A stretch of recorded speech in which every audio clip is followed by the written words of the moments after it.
Bago natin simulan ang kwentong ito, shoutout ko muna yung mga bagong warrior members ko na sina Rold Libed, Patrick Vinsmoke, Aldrin N. Bagaan, Kim Cruz, JS Vlogs, at sa mga nag-renew ng badge na sina Chai Chai ni Choi, Crazy Mark Official, Rita Enriquez, Pillow, happy 1 year sa'yo, John Peter Ente, Irene Gonzaga, Jeffrey Allen Mobido, Nini Nazarea, Eva Bardadillo, Lay Vali, Miss KCA, at kay Gemma De Jesus.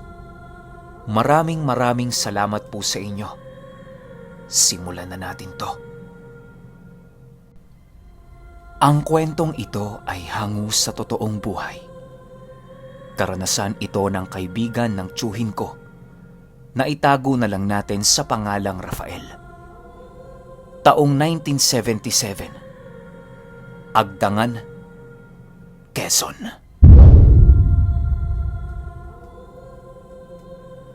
Itong mga panahong ito, kasalukuyang nasa pamilya ng isang negosyante ang kinagisnan ni Rafael. Bata pa siya nung mga panahong yon at meron siyang 3 matandang kapatid na babae. Meron din silang maraming trabahador na nagtatrabaho sa kanilang maliit na pabrika. Ang pangunahing pamumuhay kasi ng mga ito ay ang kanilang palayan.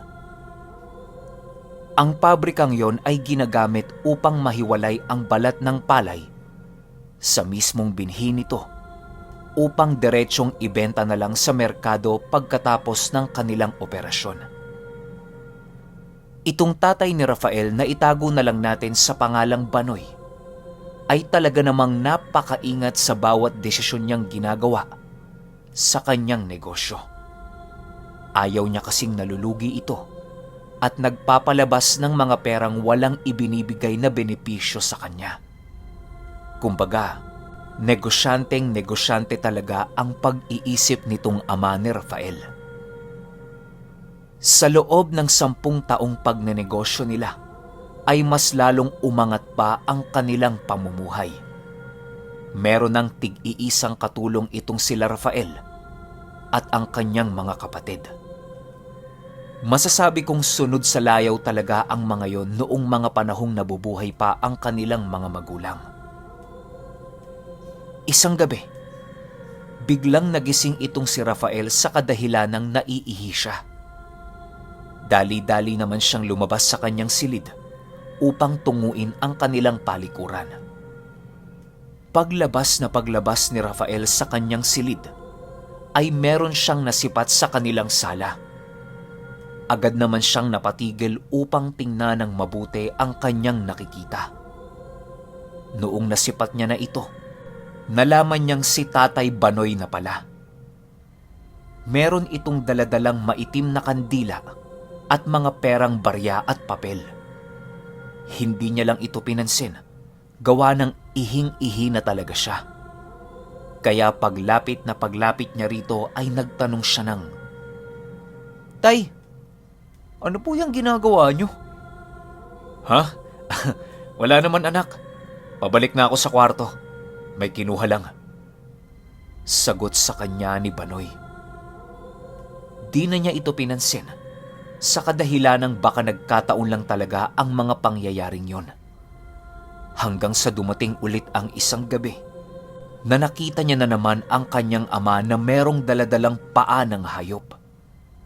Nangingitim na ang paang yon at napakaraming uod na gumagapang. Maliban pa dyan ay meron din itong dalang maliit na banga na punong-puno ng mga barya. Halos kasi lumabas na ang barya sa bangang yon, gawa ng pilit na itong isinisiksik ng kanyang ama. Matapos ang pangyayaring yon, doon din mismo nabalot ng pagtataka si Rafael. Hindi na niya nagawang umihi pa sa kadahilanang napakasama na ng itsura ng tatay niya. Sa bawat paglakad ng ama niya ay tila ba nag-uusal yon.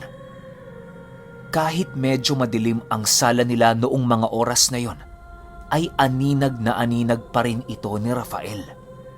Kitang-kita ito ni Rafael hanggang sa pumasok yon sa isang silid na ni minsan sa buong buhay na pananatili niya sa kanilang bahay ay hindi niya pa ito nagagawang mapasukan. Maging ang mga kapatid at katulong nila ay hindi rin nakakapasok doon. Tanging ang kanilang magulang lamang ang maaaring pumasok doon. Gawa ng imbakan umano yon ng pera ayon sa tatay niya. Kinaumagahan, balik normal na ang ganap sa kanilang bahay. Minamasdan ni Rafael ang kanyang amang masiyahin. Napakarami nilang mga customer noong mga panahong yon. Halos araw-araw naman ata ay hindi mahulugan ng karayom sa dami ng taong bumibili sa kanila. Maliban kasi sa pabrika ay meron din silang malaking tindahan. Lumipas ang mga araw na yon ay merong kakaibang pangyayari sa kanilang tahanan. Ang kapatid ni Rafael ay para bang merong tumubong karamdaman. Nagkaroon ito ng mga sugat na animoy. Nagtitibukan. Napakataas din ng lagnat ng kapatid niya sa tuwing sasapit ang 3:00 ng hapon. Noong mga panahong yon, ay alalang-alala na talaga ang mga taong naroon sa bahay nila Rafael. Yung nanay nito ay umiiyak, pero ang tatay niya ay nakatitig lamang. Animoy meron itong iniisip na napakalalim. Pinagmamasdan lang ito ni Rafael, gawa ng medyo nagkakaroon na siya ng pagdududa sa kanyang ama. Hindi kasi maalis-alis sa isip niya ang mga nasaksihan niya noong mga nakaraang gabi. Pagtingin ni Rafael sa kanyang kapatid, ay nakita niyang dumidilat-dilat na yon, tapos nakaduwal na ang dila na animoy isang aso. "Tay! Isugod na po natin si Impul sa pagamutan!" Pag-aalalang wika ni Rafael. "Oo anak, sandali. Ning, ihanda mo nga mga gamit. Tutungo na kami sa pagamutan. Bilisan mo!" Wika at utos ng kanyang ama sa kanilang mga katulong. Matapos nilang makapaghanda, ay pumunta na silang mag-anak sa pagamutan. Bale, naiwan ng kanyang ama para may magbantay sa negosyo. Ang tanging sumama lang sa kapatid ni Rafael ay siya, ang kanyang ina, tapos ang kanilang mga katulong. Pagdating nila sa pagamutan ay ang tanging naging sagot na lamang ng mga naroon tungkol sa nararamdaman ng kanyang kapatid ay, "May sinat lang po yan. Painumin niyo na lang po nito." Sagot ng isa sa mga naroon. Wala pa kasing sapat na teknolohiya noong mga panahong yun, kaya pahirapan talaga ang pag-alam nila sa mga karamdaman ng mga pasyente. Hanggang sa tuluyan na ngang namatay itong matandang kapatid ni Rafael. Matapos nitong mamatay, ay merong isang panauhing pumunta sa kanilang tahanan. Agad naman itong pinapasok ng ama ni Rafael sa kadahilan ng kumakain sila ng pananghalian nung mga oras na yon. "Maupo ka, Ginoo. Sabayan niyo na lang kami sa pagkain." Wika ng kanyang ama. Pagkatapos nitong magwika ay nagpatuloy na ito sa pagkain. Ganoon rin ang panauhing yon na labis na pinagtakahan ni Rafael. Hindi kasi tumatanggap ng panauhin itong ama niya sa tuwing kumakain sila. Para bang ang taong pumasok sa kanilang bahay noong mga oras na yon ay matagal nang kilala ng kanyang ama. Hindi din masabi ni Rafael na merong yamang itinatago ang lalaking yon. Gawa ng punit-punit ang mga damit nito at meron itong librong nakasuksok sa kanyang bulsa. Nasipat yon ni Rafael dahil umumbok yon sa bulsa ng lalaki. Tapos ang ipinagtataka pa nitong si Rafael ay yung mga tattoo nito sa mga braso na mga salitang hindi niya mabasa kahit anong gawin niya.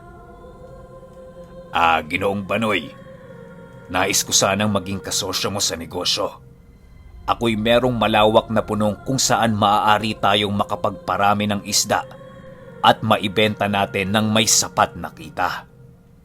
Wika ng lalaki. O sige, walang problema yon. Basta ikaw mismo ang maghatid ng mga isda rito upang maibenta ko ng merong kita ang bawat isa sa atin. Sagot naman ni Banoy. Nang natapos na ang pagkain nila, ay pinaalis na sila ng kanilang ama upang maiging pagtalakayan ang kanilang plano ng bago nilang negosyo. Pagbalik ni Rafael sa kanyang silid, ay pinagmasdan niya ang mga ito. Kitang-kita niya na para bang matagal nang magkakilala yung dalawa. Ilang minuto lang ang lumipas, ay tumingin ang lalaking yon sa kanya na nanlilisik ang mga mata. Biglang umikot ang paningin ni Rafael hanggang sa unti-unti siyang nawala ng malay. Magmula nang magkaroon ng kasosyo ang kanilang ama, ay doon na nga nag-umpisa ang mga di kaaya-ayang bagay. Parang unti-unting nalulunod sa kadiliman ang pamilya ni Rafael dahil sa mga hindi kaaya-ayang bagay na ginagawa ng ama niya. Kahit hindi ito sabihin sa kanya ni Banoy, ay ramdam niya sa kanyang sarili na meron itong ginagawang kakaiba. Sa bawat paglipas kasi ng gabi, ay palagi niya yung nakikitang pumapasok sa silid na merong mga daladalang karne ng hayop, barya at mga kandila. Isang gabi, habang nagmamasid itong si Rafael ay muli niyang nakita ang kanyang ama. Pero sa pagkakataong ito ay kasama niya ang lalaking kanyang kasosyo. Animoy, naglalakad yon na parang aso na merong daladalang bangkay ng tao sa itaas nito. Halos magsisisigaw na si Rafael dahil sa takot nang makita niya ang lalaking yon na nasa ganung katayuan. Kahit anong pilit niyang hindi maniwala sa kanyang mga nasasaksihan, ay napaka-imposibleng gawin ito para sa kanya. Sinundan niya lang ng tingin ang mga yon hanggang sa tuluyan na itong makapasok sa silid na ipinagbabawal ng kanyang ama. Magmula nung gabing yon, ay napapalayo na ang loob ni Rafael sa ama niya sa kadahilanang alam niya sa sarili niya na hindi na tama ang mga pangyayari sa kanilang bahay. Yung lalaking bagong kakilala pa lamang ng kanyang ama ay animoy isa ng kaparte ng kanilang pamilya dahil kung umasta yun sa kanilang bahay ay parang pagmamay-ari niya na rin ito. Yung nanay naman niya ay parang isang bulag na sumusunod na lamang sa lahat ng gustong gawin ng kanyang ama. Halos hindi nito magawang sumalungat sa nais ni Banoy at wala ni isa sa kanila ang merong kakayahang makipagtalo rito. Magmula kasi noong naging kasosyo niya ang lalaking yon, ay kasabay din ito ang pag-iba ng kanyang ugali. Sa paglipas ng buwan ay merong naririnig si Rafael na mga usap-usapan tungkol sa kanilang panindang isda. Merong kumalat na balita ng isa sa mga bumibili sa kanila. Pagsasalaysay nito na isang araw, bumili siya ng isda sa tindahan nila Rafael. Ang nagtitinda noong mga panahong yon ay ang lalaki. Salamat ho, Ginoo, sa pasobrang isda. Wika nito. Walang problema yan. So uulitin ha. Sagot naman ng kasosyo ni Banoy. Matapos nilang makapag-usap ay umuwi na nga itong lalaki. Pagkarating niya sa kanilang bahay, ay aksidente siyang nakabangga sa pawid na bubong ng kanilang bahay. Halos mapuno ng dugo ang kanyang noo dahil sa lakas ng pagkakabangga niya rito. hanggang sa nadapo ang tingin niya sa isda. Nagulat siya sa kadahilanang ang nakalagay sa supot noong mga oras na yon ay hindi isda, bagkus ay isang dahon. Dahong nangingitim na hindi niya malaman kung sa anong uri ng puno yon ang galing. Napahiyaw siya sa gulat dahil sa mga nakita niyang yon. Magmula nung mga araw na yon, ay ipinagkalat na niya na hindi natatangkilikin ang anumang isdang galing sa tindahan nila Rafael. Maliban pa sa storyang yan, ay meron ding bali-balitang nakita nila ang ama ni Rafael at ang kasosyo nito na merong daladalang bangkay ng tao. Palagi nilang nakikita yon sa tuwing sasapit ang Biyernes ng gabi. Nang marinig yan ni Rafael, ay doon niya lamang nakumpirma na totoo rin ang kanyang mga nakita. Lumipas pa ang isang araw at doon na nga ay nagkasakit muli ang kanyang kapatid na agaran nitong ikinamatay. Yung nanay niya na lamang ang umiyak nung mga panahong yon at ang tatay naman niya ay palaging wala sa lamay. Kahit sa libing nito ay hindi nito nagawang makapunta. Kasabay ng pagkamatay ng kanyang kapatid ay ang pag-usbong palalo ng kanilang negosyo na tila ba ginagawang sakripisyo at alay ang mga anak nito. Halos nagpupumilit na itong si Rafael na lisanin ang kanilang tahanan, pero pilit pa rin siyang pinipigilan ng kanyang ina. Umiiyak yon at umiiling sa tuwing niyayaya niya itong lumisan sa kanilang tahanan kasama ang isa niyang kapatid. Inay naman! Maghihintay pa ba tayong maubos tayo sa pamamahay na to? Sigaw ni Rafael sa kanyang ina. Rafael anak, nagkataon lang ang bagay na yun. Huwag mo sanang isisi sa iyong ama ang pagkawala ng iyong mga kapatid. Sagot naman ng kanyang ina habang nagmamakaawa. Sa labis-labis na pagmamahal ni Rafael sa kanyang ina, ay hinayaan niya na lamang yon sa kanyang nais. Hahanap at gagawa na lamang ng paraan si Rafael upang magapi kung anumang demonyo ang kumokontrol sa kanyang ama. Ang tanging naisip na lamang na gawin ni Rafael noong mga panahong yon ay ang lumapit sa isang kilalang manggagamot sa kanila. Doon ay isiniwalat niya ang mga nangyayari sa kanilang pamilya. At laking gulat na lamang ni Rafael nang magwika ang manggagamot na yun ng, Alam ko ang nangyayari sa pamamahay ninyo. Naghihintay lang akong merong lumapit sa akin at humingi ng tulong. Ang tatay mo ay ginagawa kayong alay upang palakihin ang negosyo ninyo. Ang kasosyo nito ay isang aswang at masakit mang isipin ay nayanggaw na din pati ang tatay mo. Kung nais kitang tulungan, ay wala akong magagawa kung hindi patayin ang iyong ama at ang kasama nito. Nang marinig ni Rafael ang mga katagang binitawan ng manggagamot na yon, ay napaisip siya ng malalim. Unti-unti niyang naaalala ang mga masasayang alaala, kapiling ang ama niya. Napapaiyak na lamang ito habang sumasagot siya ng, Sige po, kung yan ang ikakabuti, hindi po ako hahadlang. Nung sumang-ayon si Rafael sa manggagamot, ay doon na nila inumpisahan ang kanilang magiging plano. Gagawa kasi ng patibong ang manggagamot upang mas mapadali nilang mapatay ang dalawang demonyong yon. Merong ipinagawa kay Rafael noong mga panahong yon upang tuluyang hindi makatakas ang mga nilalang na nasa kanilang tahanan. Antayin mo, iho, na makapasok ang iyong ama at kasosyo nito sa loob ng iyong bahay. Pagpasok nito ay ilagay mo to sa inyong entradang pinto At ako naman ay maglilibot paikot sa inyong bahay upang mailagay ang lahat ng harang para tuluyang hindi na makatakas ang mga yon.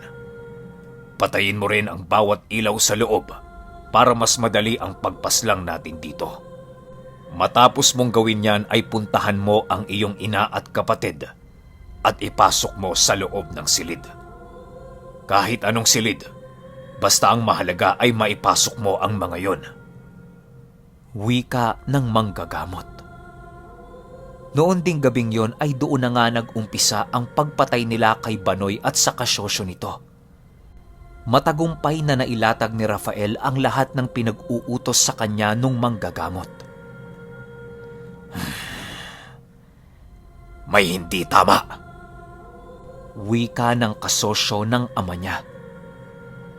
Habang umiikot ang mga paningin ng kasosyo ni Banoy, ay nag-aangil naman ito na para bang hindi siya komportable sa bahay nila. Doon ay biglang umalingasaw ang itinatago nitong baho sa loob ng bahay. Halos hindi maputol na ang pagsusuka nila Rafael at ng kanyang ina sa kadahilanang ang kanilang naaamoy noong mga panahong yon ay galing sa bulok na laman ng tao. Agad namang pumasok ang manggagamot na yon upang tuluyang kitilan ng buhay ang mga aswang. Hindi lang ito basta aswang dahil meron din itong lihim na karunungang taglay. Doon pa lang sa ritual na ginagawa ng mga ito upang pausbungin ang kanilang negosyo ay isa ng matibay na patunay. Pagpasok ng matandang yon ay nag-uusal ito ng mga tigalpo sa paligid. Habang nag-uusal ang manggagamot, ay sinasabayan din siya ng kasosyo nitong si Banoy. Tapos si Banoy naman ay patuloy lang sa pag-aangil at pagsasambunot ng kanyang ulo. Pilit nitong iniipit ang kanyang tiyan na animoy meron itong pinipigilan sa loob ng kanyang sistema. Denuncio et inferno, o se preside, stabun in consempectum meo, in quibus diabolica deamonibus tues triginta legiones, volumentali incumendeum ex altera, anima convicium. Usal ng kasosyo ni Banoy. Mahaba pa yung usal pero pinutol ko na lang. Rinig na rinig yon ng manggagamot habang naghihirap siya sa kanyang paghinga sa kadahilanang napakalakas ng usal na binibitawan nito sa kanya. Napapayuko na ang manggagamot na yon pero pilit pa rin itong tinatatagan ang kanyang paniniwala sa Panginoon. Sa bawat pag-uusal nito ay palakas ng palakas ang mga pag-uusal na binibitawan ng kasosyo ni Banoy. Pero kahit magsisigaw na ang demonyong yon, ay hindi pa rin niya napipigilan ang paglapit ng manggagamot. Hanggang sa hindi na ito nakapagpigil at biglang nagbago ito ng anyo. Nagkaroon ito ng mga matatalas na mga kuko at mga nagsisiitimang mga ngipin. Meron din itong mga nanlilisik na mga mata at mga nagsisihaba ang buhok sa katawan. Pagsugod nito sa manggagamot ay para bang umuusok yon. Wala kang lakas sa loob ng pamamahay na to! Wala kang mahihingian ng tulong kahit tawagin mo pa ang demonyo mismo! Wika ng manggagamot. Agad nitong inilapat ang kanyang hintuturo sa aswang na yon hanggang sa bigla na lamang itong bumagsak sa lupa. Matapos yan ay nilapitan niya ang ama ni Rafael habang nag-uusal. Kaawaan nawa ng Panginoon ang iyong kaluluwa. Wika ng manggagamot habang umiihip yon ng usal sa ama ni Rafael. Matapos yan ay biglang nangisay ito at kalaunay namatay. Nang humupa na ang tensyon sa paligid, ay pinalabas na sila Rafael sa loob ng silid at doon nga ay nadatna nila ang dalawang nilalang na wala ng buhay. Napakapayat ng bangkay ng ama ni Rafael noong namatay yun. Ganon din ang kanyang kasosyo. Paglabas ng mag-anak ay agad naman nilang tinungo ang silid na ipinagbabawal ng kanyang ama na pasukin nila. Pagbukas nila roon, ay doon nila nakita ang mga sinunog na pera at mga bangkay. Napakabaho na rin ang amoy nun at wala na silang ibang naiisip na paraan kung hindi ang sunugin ang mismong bahay na yon. Kumuha lang sila ng sapat na pera upang lisanin ora mismo at lumipat sa ibang lugar nang makapag-umpisang muli. Magpahanggang sa ngayon ay hindi pa rin malilimutan ni Rafael ang minsang naging karanasan niya sa kanilang bahay. Lalong-lalo na yung nangyari sa kanyang tatay at yung itinayo nitong negosyo ng mga aswang.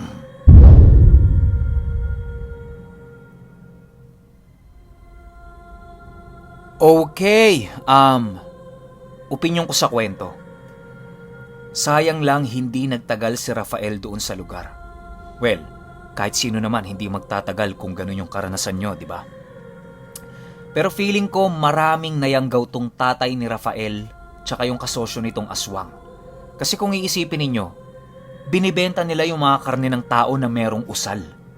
Di ba may sabi-sabi na kapag kumain ka ng pagkain ng aswang, matik aswang ka na or nayanggaw ka na. Kasi pwedeng padaanin ng aswang yun doon eh. Ang hindi ko lang maintindihan, bakit kailangan pang ialay yung buhay ng mga anak niya?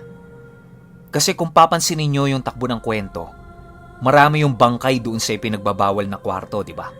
So matik nandadagit yung kasosyo ng tatay niya ng ibang tao, hindi yung mga kapatid niya. Ano ba?